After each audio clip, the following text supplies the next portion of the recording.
الحمدللہ الحمدللہ رب العالمین والصلاة والسلام علی محمد الامین فاعوذ باللہ من الشیطان الرجیم بسم اللہ الرحمن الرحیم۔ سامعین محترم، ذریت ابراہیم عہد بہد اس سلسلے کی یہ تیسری نشست ہے۔ گزشتہ نشست کے خاتمے تک ہم سیدنا موسیٰ علیہ السلام کو اپنی قوم کو فرعون کے تعاقب سے نکال کر فلسطین کی سرزمین میں آباد کرنے کی مہم کے آغاز تک کی داستان سن چکے تھے، اور یہ وہ پہلا موقع ہے کہ جب اللہ تعالیٰ نے جو اسکیم بنائی تھی قوموں کے اصطفاء کی، پہلی مرتبہ روئے زمین پر روبہ عمل ہونا شروع ہوئی۔ اس سے پہلے ہم نے دیکھا کہ سیدنا ابراہیم نے اس کا آغاز کیا تھا، سیدنا اسحاق کو فلسطین میں آباد کر کے ان کی ذریت کے لیے یہ پیشن گوئی کی گئی کہ وہ ستاروں کی مانند پھلے پھولیں گی۔ سیدنا یعقوب کی صورت میں ان کے 12 بیٹے اس چیز کو لے کر آگے بڑھے کہ وہ والد صاحب کی جو مشن ہے اس کو سمجھیں گے، اس کو پھیلائیں گے، لیکن اللہ نے وہاں پر اپنی اسکیم میں ایک موڑ لیا اور بیٹوں کی مابین رقابت کے جذبے پیدا ہوئے تو سیدنا یوسف کو انہوں نے گھر سے نکال دیا۔ پھر ہم نے یہ جانا کہ کیسے سیدنا یوسف ایک سلطنت کے زعیم کی حیثیت سے مملکت کے سربراہ بنے، اور وہاں سے پھر پہلی مرتبہ یہ جو اسکیم تھی کہ زمین پر عملاً آپ کو اللہ کی مشیت کو کار فرما کرتے ہوئے نظر آئے۔ بڑی تعداد لوگوں کی ہو گئی، اور اس بڑی تعداد کے ہونے کے بعد وہ بڑی تعداد پھر سے اپنی ریشہ دوانیوں کے باعث غلامی کی طرف بڑھی۔ قبطی قوم نے ان کے اوپر حملے کیے اور ان کے ہاں سے بچوں کی پیدائش میں بیٹوں کا قتل عام کیا گیا، اور کیسے پھر اللہ نے معجزاتی طور پہ سیدنا موسیٰ کو ان میں پیدا کیا۔ اور یہ بھی ہم جان چکے تھے کہ سیدنا موسیٰ نے پھر کیا فرعون کے ساتھ معاملہ کیا اور اپنی قوم کو وہاں سے نکال کر اس کے اصل مسکن جو سرزمین فلسطین یا کنان تھی وہاں آباد کرنے کا آغاز کیا۔ اللہ کی نصرت اور تائید کا غیر معمولی ظہور آپ نے دیکھا، اور یہ دیکھا کہ کیسے سمندر کے اندر سے اللہ تعالیٰ نے ایک قوم کے باشندوں کو بچا کر اپنے اسی مشن کی تکمیل کے لیے آگے پہنچا دیا۔ اس کے بعد کیا ہوا؟ اس کے بعد وہی کچھ ہوا جس کا ہم نے ابتدا میں ذکر کیا تھا کہ قوم ہے، اور قوم ارادہ اور اختیار رکھتی ہے، اور قوم انسانوں پر مشتمل ہے، اور انسانوں کا یہ معاملہ ہے کہ ان کے ہاں کوئی بھی چیز اگر روایت بن جائے، کوئی بھی چیز اگر ان کی عادت بن جائے تو وہ ایک دن میں نہیں چھڑوائی جا سکتی، اگرچہ وہ اپنے پیغمبر کے ساتھ خدا کی مائیت کا براہ راست ظہور دیکھیں۔ ہم سب کو خود اگر اپنے اوپر بطور انسان ہم جائزہ لیں، اس چیز کا اندازہ ہوتا ہے کہ جو عادات ہیں ان کو چھوڑنا آسان کام نہیں۔ تو بڑے لمبے عرصے تک یہی قوم ہے سیدنا موسیٰ کی جو وہاں فرعون کی غلامی میں رہی، اور غلامی کے دو جہتی اثرات ہوتے ہیں۔ ایک تو فکری اثر ہوتا ہے کہ جو کچھ وہاں کی رائج غالب تہذیب تھی اس نے ان کی نفسیات میں گھر کیا، اور دوسرا غلام یا غلام قوم جب بن جاتی ہے اس کے اندر ہمت اور حوصلے اور ارادے اور قوت کی بھی کمی آ جاتی، اور وہ آگے بڑھ کر کوئی اقدام کرے جس طرح آزاد منش لوگ کرتے ہیں، وہ بھی آپ کو اس طریقے سے وہاں نظر نہیں آتا۔ تو ہوا کیا؟ ہوا یہ کہ قرآن مجید بتاتا ہے سورہ اعراف میں کہ سیدنا موسیٰ بھی قوم کو لے کے نکلے ہی تھے، تو فرمایا بنی اسرائیل کو ہم نے سمندر سے گزار دیا۔ پھر وہ چلے تو راستے میں ایک ایسی قوم پر سے ان کا گزر ہوا جو اپنے بتوں کی گرویدہ بنی۔ کہنے لگے اے موسیٰ، ہمارے لیے بھی کوئی ایسا معبود ہی بنا۔ تصور کریں کہ اللہ تعالیٰ کی مائیت کا براہ راست ظہور دیکھنے کے کچھ ہی عرصے کے بعد وہ جو دل میں خواہش تھی کہ جو قوموں کے ہاں ایک نوعیت کی فیسٹیوٹی پیدا ہوتی ہے، قوموں کے ہاں ایک نوعیت کی تہذیبی روایت پیدا ہوتی ہے، چونکہ ایک لمبے عرصے تک اس سے گزر کے آئے تھے، بت پرستی جہاں پر ہو رہی ہے وہاں پر ظاہری بات ہے آپ کے ہاں مختلف تہوار اس سے وابستہ ہو جاتے ہیں، مختلف آپ کی کلچرل وابستگیاں اس سے پیدا ہو جاتی ہیں، تو آپ کی نفسیات آپ کو پھر اس طرف کھینچتی ہے۔ تو تصور کیجئے کہ اللہ کے پیغمبر سے وہ یہ مطالبہ کر رہے ہیں، وہ پیغمبر جو ذریت ابراہیم کے مشن کو آگے بڑھانے کے لیے کھڑا ہوا ہے، اور ملت ابراہیم میں توحید کا کیا مقام اور مرتبہ ہے، اس سے یہ قوم مطالبہ کر رہی ہے کہ ہمیں بھی آپ کوئی بت بنا کر دے۔ اس کی تفصیل کچھ مولانا مودودی علیہ رحمہ نے لکھی ہے۔ وہ کہتے ہیں کہ بنی اسرائیل نے جس مقام پر بحر احمر کو عبور کیا وہ غالباً موجودہ سوئز اور اسماعیلیہ کے درمیان کا کوئی مقام ہے۔ یہاں سے گزر کے یہ لوگ جزیرہ نما سینا کے جنوبی علاقے کی طرف ساحل کے کنارے کرانے روانہ ہوئے۔ اس زمانے میں جزیرہ نما سینا کے مغربی اور شمالی حصہ مصر کی سلطنت میں شامل تھا۔ جنوب کے علاقے میں موجودہ شہر تور کے درمیان فیروزے کی کانیں تھیں جن سے اہل مصر بہت فائدہ اٹھاتے تھے، اور ان کانوں کی حفاظت کے لیے مصریوں نے چند مقامات پر چھاونیاں قائم کر رکھی تھی۔ انہی چھاونیوں میں سے ایک چھاونی کی جگہ پر مصریوں کا ایک بہت بڑا بت خانہ تھا جس کے آثار اب بھی جزیرہ نما سینا کے مغربی علاقوں میں آپ دیکھ سکتے ہیں۔ اس کے قریب ایک اور مقام تھا جہاں قدیم زمانے میں سامی قوموں کی چاند کی دیوی کا بت خانہ ہوا کرتا تھا۔ غالباً انہی مقامات میں سے کسی کے پاس سے گزر کے اسرائیل کو، جن پر مصریوں کی غلامی نے زوال کی زندگی کا اچھا خاصا گہرا ٹھپا لگا دیا تھا، دوبارہ سے ایک مصنوعی خدا کی ضرورت کو وہ محسوس کرنے لگے۔ یہ بات ہم لوگ جب پڑھتے ہیں اس وقت مسلمان کی حیثیت سے تو بڑی حیرانی ہوتی ہے کہ یہ کیسے ہو سکتا ہے کہ ایک پیغمبر موجود ہیں، وہ آپ کو اللہ کی مائیت کا براہ راست ظہور دکھا کے لا رہے ہیں، اور پھر بھی یہ کہنے کی جسارت ہے، یہ آرزو، یہ خواہش، یہ تمنا باقی ہے کہ کوئی بت میرے لیے بنا دے۔ یعنی بظاہر ماورائے عقل یہ بات لگتی ہے، لیکن اگر آپ خود اپنے ارد گرد کا جائزہ لیں، ہم میں سے اکثر لوگ مثلا کسی خاص مسلک سے پوری زندگی اگر وابستہ رہیں اور بڑھاپے میں آ کر اگر ہمارے تصورات تبدیل ہو جائیں، تو مثلا یہ کہ اگر بچپن سے میلاد میں جانے کی خواہش ہے تو جتنا چاہیں آپ فلسفی بن جائیں، حکیم بن جائیں، دانا بن جائیں، لیکن دل کھینچتا ہے کہیں پہ اگر میلاد کی محفل ہو رہی، تو یہ نفسیاتی اثرات ہیں جس نے قوم کا احاطہ کر لیا تھا۔ اسی کی تصویر یہاں پہ کھینچی ہے، اور یہ اثر یوں نہیں کہ ایک دن ان کے یہاں پیدا ہوا، بڑے لمبے عرصے تک بنی اسرائیل کے اندر اسی غلامی کے فکری اثرات ہیں جو آپ کو نظر آتے ہیں۔ آگے آپ دیکھیں گے کہ جب سیدنا موسیٰ نے اللہ کے حکم سے ان کو سرزمین مقدس میں داخل ہونے کا کہا ہے تو کیسی کم ہمتی انہوں نے دکھائی ہے، اور کیسے وہ مروب ہو گئے ہیں، کیونکہ غلامی کے اندر وقت گزارنے کے بعد آپ میں اقدام کی اس طرح کی صلاحیت نہیں رہتی۔ تو یہ ایک اور اقتباس میرے سامنے ہے، یہ بائبل کا ہے، اور اس میں سیدنا موسیٰ ہی کے خلیفہ ہے یوشع، وہ قوم کی حالت زار کی ایک تصویر کھینچتے ہیں۔ اس سے آپ کو اندازہ ہوگا کہ جو غلامی کا اثر ہوتا ہے یہ ایک دن میں نہیں جاتا بلکہ صدیوں پر محیط ہوتا ہے۔ وہ فرماتے ہیں، بائبل میں ہے کہ تم خداوند کا خوف رکھو اور نیک نیتی اور صداقت کے ساتھ اس کی پرستش کرو، ان دیوتاؤں کو دور کرو جن کی پرستش تمہارے باپ دادا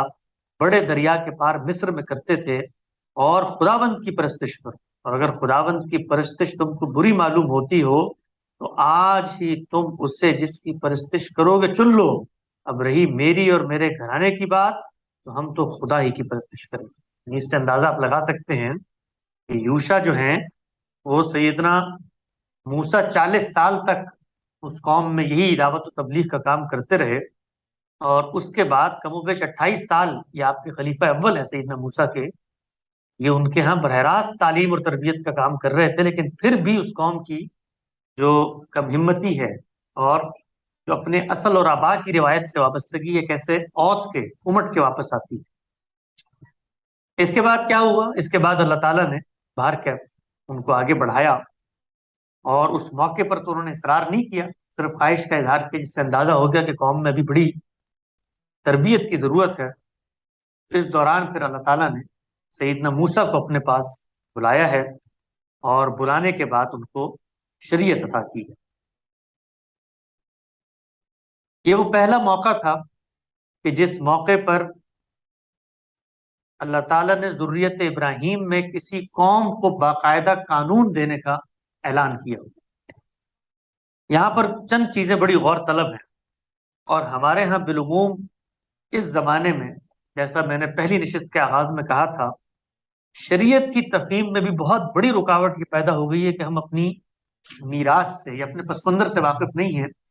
اسی لیے آج جیسے ہی کوئی صاحب علم یہ بات کرتا ہے کہ یہ قانون تو فلاں علاقے کے لیے خاص ہے، یا یہ قانون تو مثال کے طور پہ قوموں کے لیے خاص ہے، یا قوم کا منہاج دعوت ان کے لیے مختصر کر دیا گیا ہے یا مختص کر دیا گیا ہے، تو بظاہر بہت اجنبی بات معلوم ہوتی ہے، اور ایسا لگتا ہے کہ یہ کیسے ہو سکتا ہے کہ بھی اللہ تعالیٰ کی ایک شریعت ہے، اللہ تعالیٰ کا ایک حکم نامہ ہے، اللہ تعالیٰ کا ایک عہد ہے، وہ مخصوص کیسے ہو سکتا ہے؟ تو اب جو سلسلہ شروع ہوگا اس میں آپ کو یہ اندازہ ہوگا کہ خود سیدنا موسیٰ کے ساتھ جب اللہ تعالیٰ نے قانون دینے کا آغاز کیا ہے، تو کیسے قانون کے ابلاغ میں اور قانون کے عمل درآمد میں یہ چیز پیش نظر ہے کہ یہ قانون کسی عام انسان کو نہیں دیا جا رہا، بلکہ یہ قانون اللہ کی اس منتخب قوم کو دیا جا رہا ہے جس کے لیے اللہ تعالیٰ نے کچھ فیصلے کر رکھے، اور اس قوم کو اب کچھ مراحل سے گزرنا ہے، اور جہاں ایک طرف ان کے لیے یہ بات باعث فضیلت ہے کہ وہ جہان والوں پر فضیلت دے کر پوری ملت کے لیے شہادت کے منصب پر، نشانی کے منصب پر فائز کیے گئے ہیں، وہیں یہ پہلو ان کے لیے بدرجہ آزمائش کا بھی ہے، اس لیے کہ اگر انہوں نے اس عہد کو باندھ لینے کے بعد کوئی روگردانی کی، اس کا معاملہ وہ عام معاملہ نہیں رہے گا، بلکہ اس کے ساتھ اللہ تعالیٰ کا ایک خاص قانون ہے، اور وہ قانون عتاب پر مبنی، براہ راست عتاب پر، وہ اس کو لاگو کر دیا جائے گا اس میں۔ تو کوہ طور پہ سیدنا موسیٰ کی طلبی ہوئی ہے، قرآن مجید کی سورہ بقرہ میں اس کو بیان کیا، اور یاد کرو جب ہم نے موسیٰ کو 40 شبانہ روز کی قرارداد پر بلایا، دوسری جگہ سورہ اعراف میں فرمایا، اور ہم نے موسیٰ کو 30 شب و روز کے لیے کوہ سینہ پر طلب کیا، اور بعد میں 10 دن کا اضافہ کر دیا، اس طرح اس کے رب کی مقرر کرتا مدت 40 دن ہو گئی۔ سیدنا موسیٰ کو اللہ تعالیٰ نے بلایا اور وہاں پر ایک خاص تربیتی مراحل سے گزارا، لیکن اس میں دیکھا کہ آپ کے ہاں اس چیز کی عجلت تھی کہ آپ پہلے چلے جائیں اپنے ایام کو پورے کرنے سے، تو 30 کے بجائے پھر اللہ تعالیٰ نے وہ 40 دن تک اس کو پھیلا دیا، اور جس جگہ پر یہ معاملہ ہوا اور پیچھے جو قوم موجود تھی اور سیدنا موسیٰ ان کو چھوڑ کے چلے گئے جلدی میں، اس کی بھی ایک مختصر سا خلاصہ میں آپ کے سامنے رکھتا ہوں۔ یہ مولانا ابو العلا مودودی علیہ رحمہ نے لکھا ہے، وہ لکھتے ہیں کہ حضرت موسیٰ علیہ السلام نے اس ارشاد کی تعمیل میں کوہ سینہ جاتے وقت بنی اسرائیل کو اس مقام پر چھوڑا جو موجودہ نقشے میں نبی صالح اور کوہ سینہ کے درمیان وادی شیخ کے نام سے موسوم ہے۔ اس وادی کا وہ حصہ جہاں بنی اسرائیل نے پڑاؤ کیا تھا آج کل میدان الراہ کہلاتا ہے۔ وادی کے ایک سرے پر وہ پہاڑی واقع ہے جہاں مقامی روایت کے مطابق حضرت صالح علیہ السلام سمود کے علاقے سے ہجرت کر کے تشریف لے آئے تھے، آج وہاں ان کی یادگار ایک مسجد بنی ہوئی ہے، اور دوسری طرف ایک پہاڑی جبل ہارون نامی ہے جہاں کہا جاتا ہے حضرت ہارون علیہ السلام بنی اسرائیل کی گوسالہ پرستی سے ناراض ہو کر جا بیٹھے تھے۔ تیسری طرف سینا کا بلند پہاڑ ہے جس کا بالائی حصہ اکثر بادلوں سے ڈھکا رہتا ہے، جس کی بلندی 7000 فٹ سے زیادہ ہے۔ اس پہاڑ کی چوٹی پر آج تک وہ زیارت گاہ عام بنی ہوئی ہے، وہ زیارت گاہ عام بنی ہوئی ہے جہاں حضرت موسیٰ نے چلہ کیا۔ اس کے قریب مسلمانوں کی ایک مسجد اور عیسائیوں کا ایک گرجا موجود ہے۔ پہاڑ کے دامن میں اس زمانے کے رومی جو فرما روات تھے ان کی خانقاہ بھی موجود ہے۔ اس کے بعد قرآن مجید یہ کہتا ہے کہ اس کے بعد ہم نے موسیٰ کو ہر شعبہ زندگی کے متعلق نصیحت اور ہر پہلو کے متعلق واضح ہدایت اور تحقیق لکھ کر دی، اور اس نے کہا ان ہدایات کو مضبوط ہاتھوں سے سنبھال اور اپنی قوم کو حکم دے کہ ان کے بہتر مفہوم کی پیروی کرے۔ تو یہ اللہ تعالیٰ کی طرف سے وہ ان کو قانون یا کتاب یا شریعت دی گئی۔ ظاہری بات ہے یہ سلسلہ وہاں شروع ہوا تھا اور اس کے بعد وہ جاری رہا، آگے بڑھتا رہا، اس سے ایک پورا مجموعہ ہدایت وجود پذیر ہوا جس کو آج ہم تورات کے نام سے جانتے ہیں۔ تو اس وقت جو وہ مرتب شکل میں ہے، آخری شکل میں ہے، اس کا ایک مختصر سا خلاصہ بھی میں آپ کے سامنے رکھ دیتا ہوں، اور پھر ہم اس کو بھی دیکھیں گے کہ وہاں پر جو سختی نظر آ رہی ہے اللہ کے قانون میں، اس کی کیا نوعیت ہے عام قانون کی نسبت۔ یہ استاد جناب جاوید احمد غامدی صاحب کی کتاب میزان میں تورات کے حوالے سے میں ایک اقتباس پڑھ رہا ہوں۔ یہ لکھتے ہیں کہ یہ موسیٰ علیہ السلام پر نازل ہوئی، اسے بالعموم ان 5 صحیفوں پر مشتمل سمجھا جاتا ہے جو بائبل کی ابتدا میں درج ہیں اور جنہیں خمسہ موسوی بھی کہتے ہیں، یعنی پیدائش، خروج، احبار، گنتی اور تثنیہ۔ ان صحیفوں کا تدبر کے ساتھ مطالعہ کیا جائے تو صاف واضح ہو جاتا ہے کہ پہلے 4 صحیفوں میں یہ تاریخی بیانات کے ساتھ اپنے نزول کی ترتیب کے ساتھ نقل ہوئے ہیں، یعنی جیسے جیسے نازل ہو رہے تھے ویسے ویسے لکھے جا رہے تھے، اور تشریح میں اسے بالکل اسی طرح ایک کتاب کی صورت مرتب کر دیا گیا ہے جس طرح قرآن کو مرتب کیا گیا، یعنی تسمیہ میں، کیونکہ قرآن مجید کے بارے میں بھی ہم یہ بات جانتے ہیں کہ اس کی جو ابتدائی نزولی ترتیب تھی اس سے مختلف پھر ایک قرات عرض اخیرہ کی گئی، تو انہوں نے لکھا ہے کہ جو آخری کتاب ہے اسے بالکل اسی طرح ایک کتاب کی صورت میں مرتب کر دیا گیا جس طرح قرآن مجید کو مرتب کیا گیا، اپنی موجودہ صورت میں غالباً 5ویں صدی قبل مسیح کے وقت مرتب کی گئی۔ تاہم سیدنا مسیح علیہ السلام نے جس طرح اس کا ذکر کیا ہے اس کی بنا پر یہ کہا جا سکتا ہے کہ ان کی تصویب بھی اس کو کسی حد تک حاصل ہو گئی، اگرچہ یہ جو کمپائلیشن کا عمل ہے کہ یوں نہیں ہوا کہ سیدنا موسیٰ کے عہد ہی میں یہ اس طریقے سے کمپائل ہو کے سامنے آ گئی، جو یہ معاملہ تو بہت بعد میں ہوا، لیکن چونکہ سیدنا مسیح نے اس کو بیان کیا اور ان کی تصویب اس کو حاصل ہو گئی، تو کہا جا سکتا ہے کہ جو نئی ترتیب تھی گویا وہ توقیفی ترتیب ہی تھی۔ اس کا عبرانی متن جو اس وقت مخطوطات اور مطبوعات کی شکل میں موجود ہے ماسوری متن کہا جاتا ہے، میزورک ٹیکسٹ۔ یہ بات عام طور پر مانی جاتی ہے کہ اس متن کے علاوہ قدیم زمانے میں اور بھی روایتیں تھیں اور ان میں سے بعض مقامات پر اختلافات بھی تھے۔ سامری تورات بالخصوص یونانی سبین سے جو قدیم ترین روایت ہے ان اختلافات کا ثبوت ملتا ہے، یعنی ایسا نہیں ہے تورات کی جو بھی مرتب شکل آج ہمارے سامنے ہے اس کے اوپر سب کا اتفاق ہے، بلکہ کیونکہ وہ معاملہ بعد میں ہوا تو اس کے اندر اختلافات بھی موجود ہیں۔ انبیاء علیہ السلام کے ذریعے اللہ تعالیٰ کی جو ہدایت بنی آدم کو ملی اس کے 2 حصے ہیں، قانون دوسرے حکمت۔ تورات میں زیادہ تر قانون بیان ہوا اور اس کا نام بھی اسی رعایت سے رکھا گیا ہے، قرآن اسے ہدن لبنی اسرائیل کہتا ہے، یعنی بنی اسرائیل کے لیے ہدایت، اور دوسری جگہ پر تفصیل لکل شیء کہتا ہے کہ ہر چیز کی اس میں تفصیل بیان کر دی گئی، وہ بتاتا ہے کہ اس میں اللہ کا حکم ہے، ہدایت ہے اور روشنی ہے، لوگوں کے لیے رحمت ہے۔ اس میں شبہ نہیں کہ اس میں وہ یہود کی تعریفات کا بھی ذکر کرتا ہے، لیکن اس کے ساتھ ساتھ یہ بھی حقیقت ہے کہ اس کی جو بھی روایت، جو بھی ورژن زمانہ رسالت کے یہود و نصارہ کے پاس تھا، قرآن فی الجملہ اس کی تصدیق کرتا ہے۔ گویا سیدنا موسیٰ کو اللہ تعالیٰ نے جو شریعت دینے کا آغاز کیا، قانون دینے کا آغاز کیا، وہ ایک مرتب شکل میں باہر کیف رسول اللہ صلی اللہ علیہ وسلم کے عہد میں بھی موجود تھا، اس سے پہلے بھی موجود تھا، اور آج بھی ہم اس کو پڑھ سکتے ہیں۔ ایک صرف تصویری جھلک دکھانے کے لیے آپ لوگوں کو کہ ہمارے یہاں بھی آپ جانتے ہیں اسلام میں قوانین موجود ہیں، شریعت موجود ہے، اور ہم بھی ابو الآبا سیدنا ابراہیم ہی کو مانتے ہیں، انہی کی ملت سے جو دین اٹھا ہے اسی کی پیروی کرتے ہیں، لیکن آپ کو اندازہ ہوگا کہ ہمارے ہاں جو شریعت کے اندر حدود و تعزیرات ہیں، یعنی جو سخت سزائیں ہیں، وہ متعین چیزوں کے اندر ہے اور بڑی سنگین جرائم کے اندر ہے، لیکن تورات کے اندر کیا معاملہ ہے، اس سے آپ کو یہ پس منظر سمجھنے میں مدد ملے گا کہ کیسے ایک منتخب قوم کی خصوصی حیثیت کی رعایت سے معاملہ کیا جا رہا ہے۔ تو تورات میں کئی جرموں کی سزا بیان ہوئی ہے، جس میں ہمارے ہم دیکھیں فساد فی الارض میں ایک سزا بیان کی جاتی ہے، عبرتناک طریقے سے قتل کر دیں، اسی کی ایک صورت سنساری کی سزا ہے، پتھر مار کے آپ بندے کو رخصت کر دیتے ہیں، تو وہ انتہائی اقدام ہوتا ہے، یعنی فساد فی الارض آپ ڈیوسنس پیدا کر دیتے ہیں۔ لیکن اگر آپ تورات کا مطالعہ کریں تو وہاں پر بے شمار ایسے جرائم ہیں جہاں پر آپ کو سنساری کی سزا نظر آ رہی ہے۔ مثلا تورات میں لکھا ہے کہ خداوند کے نام پر جو کفر بکے ضرور اسے جان سے مار دیا جائے۔ تصور کریں آپ کہ اگر آپ کے منہ سے کوئی کفریہ کلمہ نکلتا ہے تو پھر اس کا انجام آپ کی موت ہے، ساری جماعت اسے قطعی سنسار کرے گی۔ احبار کی کتاب میں ہے باب نمبر 24۔ اسی طرح جو شخص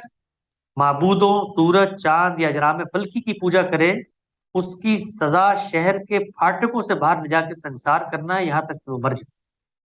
یہ بھی کتاب استثناء میں بیان ہوا۔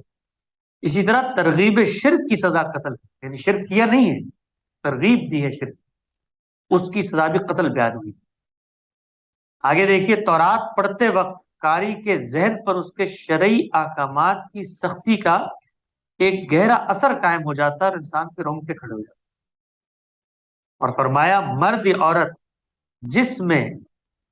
جن ہو یا جادوگر ہو وہ ضرور جان سے مار دیا جائے گا۔ یعنی اگر آپ نے کوئی یہ کہا کہ میں نے جنات کو قابو کر لیا ہے یا میں کوئی یہ جادو ٹونے کا معاملہ کرتا ہوں، اس قوم میں اگر کوئی شخص یہ کرے گا تو قانون یہ کہتا ہے کہ ان کو مار دیا جائے گا، سنسار کیا جائے گا۔ ماں باپ کے نافرمان بیٹے کو شہر کے سب لوگ سنسار کریں گے۔ یعنی ہم تصور بھی نہیں کر سکتے کہ محض ماں باپ کی نافرمانی اس قدر بڑا جرم ہے، اس لیے کہ جن لوگوں کو یہ سزا دی جا رہی ہے اصل میں ان کو تو تیار کرنا ہے دنیا کو یہ بتانے کے لیے ماں باپ کی عظمت کیا ہے، تو وہ اگر روح گردانی کرتے ہیں تو پھر ان کے ساتھ اس طرح کا معاملہ ہوتا ہے۔ تو شہر کے سب لوگ انہیں سنسار کریں گے کہ یہاں تک کہ وہ مر جائیں، یہ بھی کتاب استثناء میں۔ اسی طرح حرمت سبت کا جب حکم دیا گیا اور اس کی انہوں نے خلاف ورزی کی تو اس پر جو ہے بڑی سخت سزائیں جو ہیں وہ بیان کی گئی ہیں کہ وہ لکڑیاں اکٹھی کریں گے، پھر جماعت پکڑ کے اس کو حوالات میں بند کرے گی اور پھر جا کر ان کو سنسار کرے گی، اور بڑی جس کو آپ کہتے ہیں عبرتناک طریقے کی سزا، یہاں تک کہ ہمارے ہاں آپ دیکھیے زنا کا جرم ہے، اس کی سزا متعین ہے، 100 کوڑے ہے، لیکن وہاں پر آپ جا کے دیکھیں گے تو وہاں اس کی سزا موت ہے۔ تو یہ ایک پس منظر بھی آپ پر واضح ہو کہ کس طریقے سے جب اللہ تعالیٰ نے شریعت دی ہے اس قوم کو پہلی دفعہ بحیثیت قوم استوا کے بعد، اس کے اندر کس قدر سختی ہے۔ اور بائبل کے مطالعے سے آپ کو یہ بھی پتہ چلے گا کہ اللہ تعالیٰ جا بجا اس چیز کا حوالہ دیتے ہیں کہ جو تم نے جرم کیا ہے یہ خدا کی اس مقدس سرزمین میں کیا ہے جہاں خدا چلتا پھرتا ہے۔ گویا جرم کی نوعیت اس لیے بڑھ گئی ہے کہ ایسے ہی ہے کہ جیسے آپ مسجد کے اندر کوئی جرم کریں، آج ہم بھی اس کی کباعت اور شناعت پہ کہیں گے کہ آگے بڑھ کے سزا دی، تو پورا علاقہ گویا اللہ کی مسجد اور اللہ کا حرم بن چکا۔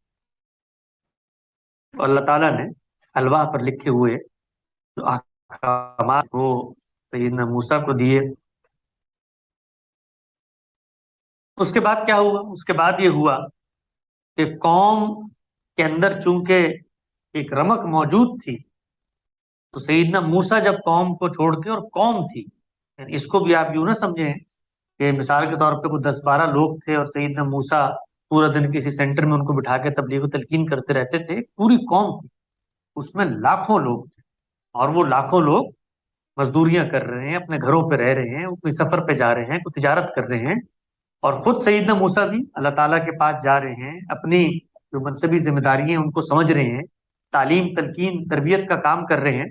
اس میں آنا جانا لگا رہتا ہے، ایسا نہیں کہ پوری قوم آنکھوں کے سامنے ہر وقت بیٹھی تھی۔ تو کیا ہوا؟ سورہ اعراف یہ بتاتی ہے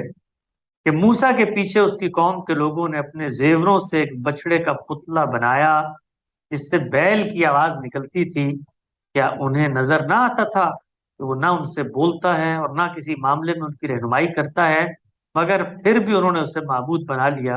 اور وہ سخت ظالم تھے۔ یہ دیکھیے کہ قرآن مجید نے یہ بتایا ایک دوسرے مقام پہ کہ یہ قوم اس قدر بدبختی اور بدنصیبی کی طرف جاتی رہی کہ ہم نے ان کے دلوں میں، فرمایا قرآن نے، وَأُشْرِبُوا فِي قُلُوبِهِمُ الْعِجْلَ، یعنی ہم نے ان کے دلوں میں یہ جو بچڑے کو معبود انہوں نے بنایا تھا اس کی محبت کو ہم نے ان کے دلوں میں گاڑ دیا۔ یہ اللہ کا ایک قانون ہے کہ جس وقت آپ سرکشی پر آمادہ ہوتے ہیں، نافرمانی پر آمادہ ہوتے ہیں، تو وہی چیز آپ کے لیے اتنی محبوب بنا دی جاتی ہے کہ پھر آپ اس سے جان بھی نہیں چھڑوا سکتے۔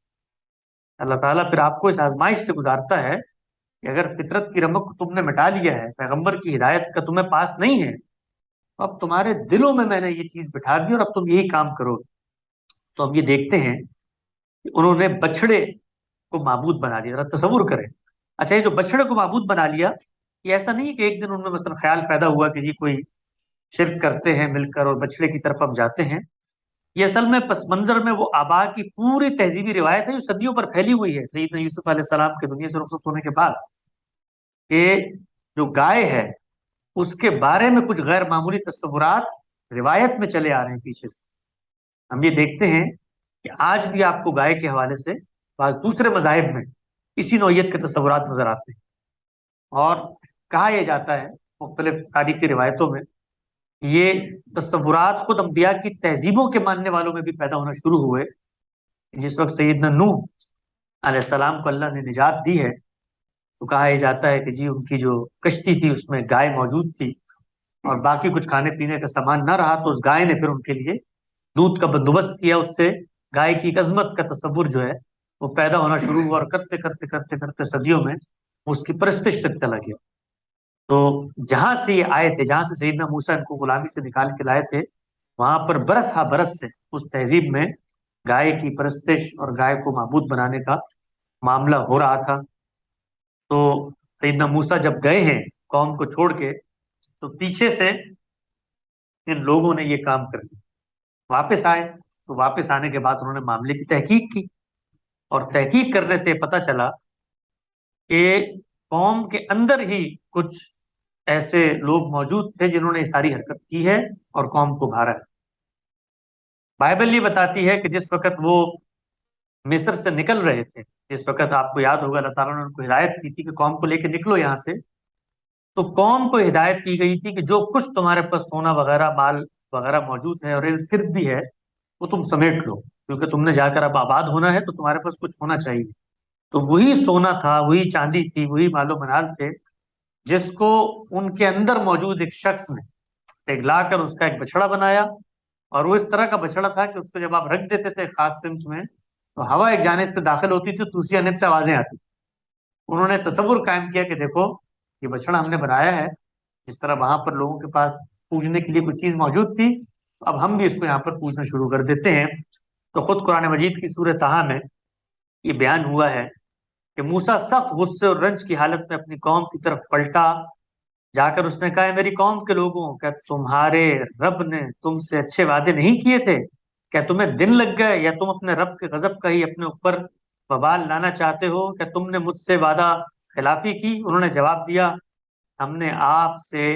وعدہ خلافی کچھ اپنے اختیار سے نہیں کی، معاملہ یہ ہوا کہ ہم لوگوں کے زیورات کے بوجھ سے لدے ہوئے تھے، ہم نے بس ان کو پھینک دیا۔ پھر اس طرح سامری نے کچھ ڈالا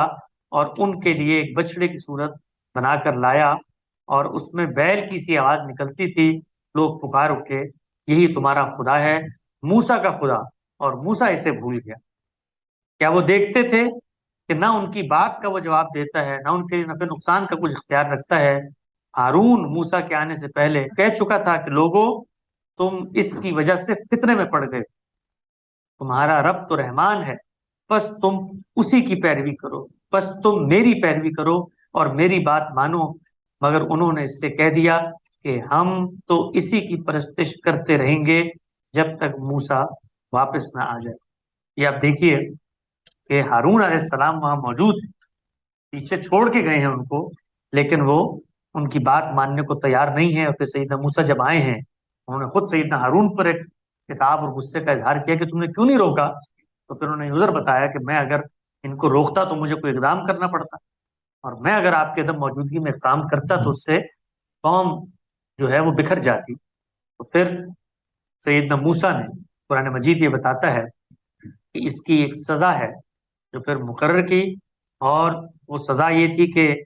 لوگ جائیں گے۔